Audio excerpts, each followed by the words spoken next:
I started sewing when I was a law student and was looking for a creative outlet. Hi, I'm Vanessa Vargas Wilson, the Crafty Gemini. I'm a sewing and quilt pattern designer and an online instructor, and we're going to be making a clutch purse today. This little clutch purse here. Let's get started. First, I'm going to be cutting out the template that we're going to be using, and I'm using my electronic cutting machine here. I've loaded an 8.5 inch by 11 sheet of cardstock, so it's going to be nice and sturdy to save for after. And then we are going to select a preloaded design. It's just a circle. So if you don't have the design, don't worry, the template is on the website, or you can use a saucer or anything else that's a circle. I'm selecting my shape settings here, scroll down to this page, find my circle, and then I'm going to adjust the size. For this clutch, we want it to be 8 1/4 inches in diameter. So let's get there, and you can totally adjust this. If you want to make the clutch purse bigger, you can do that as well. So I just want the number 1. We just need 1 circle per page. Select set. There's my circle. I've loaded my sheet right off to the side, so it's going to match up perfectly. Click OK. We want to cut and press start and stop and let it go. You're going to do that for two different sheets. You want 2 circles. To one of the circles, we're going to measure 3 inches down here and just cut it off. Okay, so we end up with our clutch front and our clutch back, and that's it. Those are really just the templates that you need for creating this clutch purse. So for the fabric that we'll be using, we need 2 scrap pieces of fabric. This is going to be my outer fabric. I have my lining fabric right here. And then to give it that body, we're using double-faced fusible interfacing. It's going to give it a nice stiffness to the little clutch purse. All right, so let's see how this cut right here. Let's unload the mat, and you can see it cut out your circle perfectly, and just get 2 of those and you'll be ready to go. For our fabric here, we are sandwiching everything together. You want the pretty side of the fabric facing out. So both for this fabric and the lining, notice I've only fused one to one side of the fusible interfacing, so that's what you want to do, just the outer fabric fused down. Get your pattern pieces, lay them right on there, and then you're just going to cut right around them. We do want to have the lining fabric in the back. You want it cut to size. It's just not fused yet, and I'll show you why we do that. Here is the front part. Remember, I still don't have the lining fused. And now I'm going to actually go in and attach the hardware for the little magnetic snap. Okay? And the reason I don't fuse the lining yet is because I don't want it to show on the back side. We want it to be clean so you don't see the hardware. So to do this, we want to take some measurements first. I'm going to fold, let me move this out of the way, fold this in half just to find that center mark, and I've marked it. And then we measure 1 inch in. And you can see here, if you can see that little mark that I've made right there, that's where I want the center of my hardware to be. So here's a quick tip. To make your marks, I use a seam ripper to cut into the fabric, but I don't want to slice right through it if you have a sharp blade. So I lay this little disc on there, and we just cut right through it. And I use the little slit that's there as my guide so I don't go all the way through my fabric. You do that for both sides, okay? And then just attach your hardware as the manufacturer suggests. You can poke it through there. Maybe I didn't cut it all the way.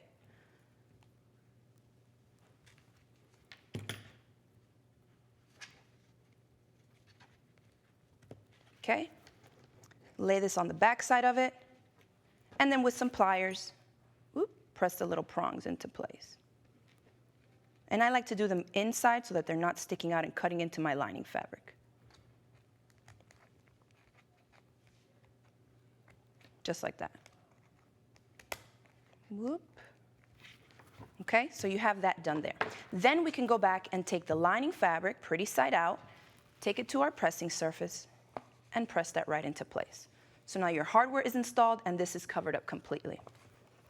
Now we can cover up the raw edge that we have right here. To do that, we need to create some binding. And this can be cut on any grain of the fabric. It won't matter. So we'll fold it in half lengthwise. You just crease it with your hand if you want, or you can press it with the iron. And then fold in the sides towards that center crease and refold it again. You just want a clean finish, okay? When you have it, you're going to sandwich this right in there, and we're going to take it to our sewing machine and just with a basic straight stitch, stitch it into place. So we're just going to do a basic straight stitch. Make sure that you're catching that fabric on the back side, okay? The other side of the binding.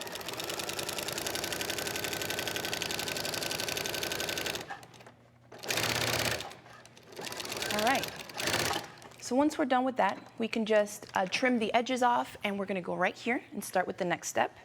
Here's what it looks like, finished on both sides. Now we need to create some darts down here, which is gonna give it, it's like a little gusset, right? To give it that space that we want so that you can stuff it inside and it's not just a flat little purse. So to do that, we're folding this in half, and I've marked the center mark right there for you. We're doing this on the lining side as well. So here, I've taken my little ruler. You want to measure just 2 inches to each side of that center mark. I've made the lines right here, and that's actually going to be the little pinch mark for you where you're going to create your darts. We're doing this on the lining side. Remember to pinch it with the lining side up. Pinch right here. And then I measure 1/2 inch this way from here to here and mark. And then up this way, up the center of the clutch purse, we're going to measure just 1 inch. So right here. Take your ruler and meet those 2 points to create that dart. And then you're going to stitch it down there. Remember to secure it with some back stitches at the beginning and at the end. Repeat that for the other mark as well. And then you're going to do the same thing to the back piece, doing the same thing down the center and 2 darts to each side. Once you have those 2 pieces, you want to layer it, right? Pretty side facing up, and the same for the outer fabric facing out, one on top of the other. And then we're just going to take a really small seam allowance because you don't want it to show after the binding is on. So just do about 1/8 of an inch, stitch it all the way together to put it together. And after that, you're ready to move on to the bias binding that we're going to create. And the importance of bias binding and why we're doing it is because we need it to go around a circle, right? If it's on the crosswise or lengthwise grain, it won't curve. You'll start buckling, the fabric will buckle on you, and it'll be a mess. So we'll start with 1 square piece of fabric. Fold it on the diagonal, so this is 45 degrees, and you can see when I tug on it, it really stretches. So this is going to allow the bias binding to go around the clutch purse. You cut out right here, what I do is just take a longer ruler on the diagonal, and then you want to just cut off the fold first, and measure 2 inches, and cut a few 2-inch long or 2-inch width strips, like this. Once you have your strips, you can combine them on a diagonal so that once it's stitched down, then you can move on to putting it together. Here is the stitch line where I've sewn these strips together, okay, on a diagonal. Then you take your full length, make sure that it's long enough to go around the entire clutch purse. You want to fold it in half lengthwise and press it into place. So just take it over to your ironing board or your ironing surface, give it a quick press the whole way down. And then to attach it to your clutch purse, you want to stitch it so that the raw sides are matching the raw sides of your clutch purse. So say this is stitched down into place, I'm going to match up raw with all the raw edges and stitch it into place with a 1/4 inch seam allowance. We want it to cover up the smaller stitch line that you did when you attached the 2 pieces, okay? Stitch it all the way around, you're going to close off your edges, and then to finish it, what I like to do is to just fold it over and hand stitch it to the back like you would do a quilt binding. You can see you get a nice clean finish, there's no stitches shown anywhere. I do like an invisible stitch, and it works really nicely all the way around. You can see that. And then what you have to do is attach the other piece of the hardware that you have. And to do that, notice, if you recall, on this one, we didn't fuse the lining fabric at the beginning because we didn't want the hardware to show. For the outside one, I like to do it sometimes just like this through all the layers of fabric because it makes me more secure in knowing that it's going to be perfectly centered. So if your stitching is a little off, no worries. If you add this at the end, you can always make it match up with the magnetic piece down here.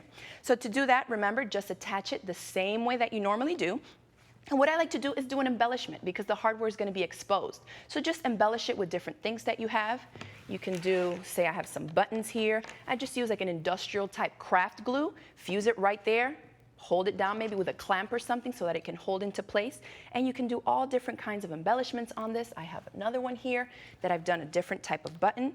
So it's a great project to use up your scraps, especially if you're a quilter like me. I have tons of scraps. You saw how little fabric that you need to create this. And then just to give you another sample, I have this one here where you can see the different look that you get if you try a bold fabric just to trim it on the outside. The lining is a completely different fabric, so depending on who it's for, if it's for yourself, I think this would make a really great gift. And you can make it in any size. Remember, we use the cutting machine to cut it out at 8 1/4, but you can use larger sheets if you want a bigger clutch purse. I think this would look super cute, even a smaller size, and give it as gifts like little coin purses. That would work really well nicely as well. So that's it. You saw how easy it was to create a little clutch purse. All the instructions are on the website, and I hope you'll give this project a try.